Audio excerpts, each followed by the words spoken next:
Metong kanu ka rin kapanintunan na rin miyasawang ni Angelica Dizon ang po i Joey Miguel ing pamanasan king Abacan River keni sa palibutad Angeles City.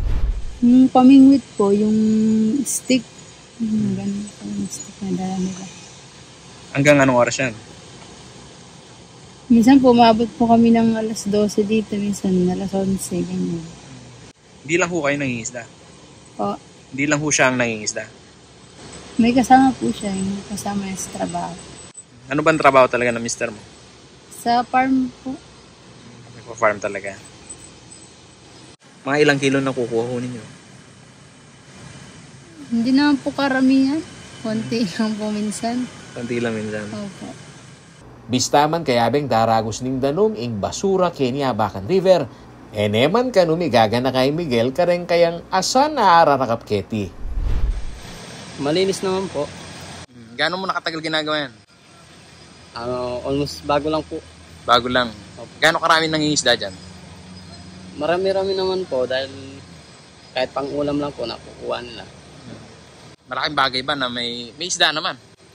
Meron naman po, madalang pero kung mapagtsatsagaan po, meron naman makukuha.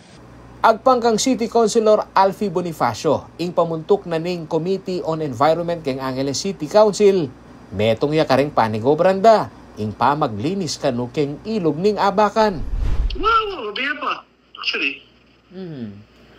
Barakal-barakal pa nga sabihin. Ngapin, yung gagaan mga talagang ngayon yung wastewater na rin tao, papasip-sip na kayo septage para tisya na pumunta masyado yung marnatadan ng kaya mismo ng Abacan River. Samantala, nung i-Director Wilfredo Cruz na ning Bureau of Fisheries and Aquatic Resources o BIFA Region 3 ingkutnan, ela kanu safe kanan deng asa naararakap king Abacan River. Matibela kanu kasi taga na king pollution deng tilapia, anya maski pa marinat ing danum. Kakabiela.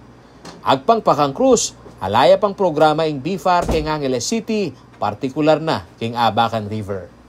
Aking kaya kayong talasuyo ay Paulo G. Santos, ating pusong makabalen.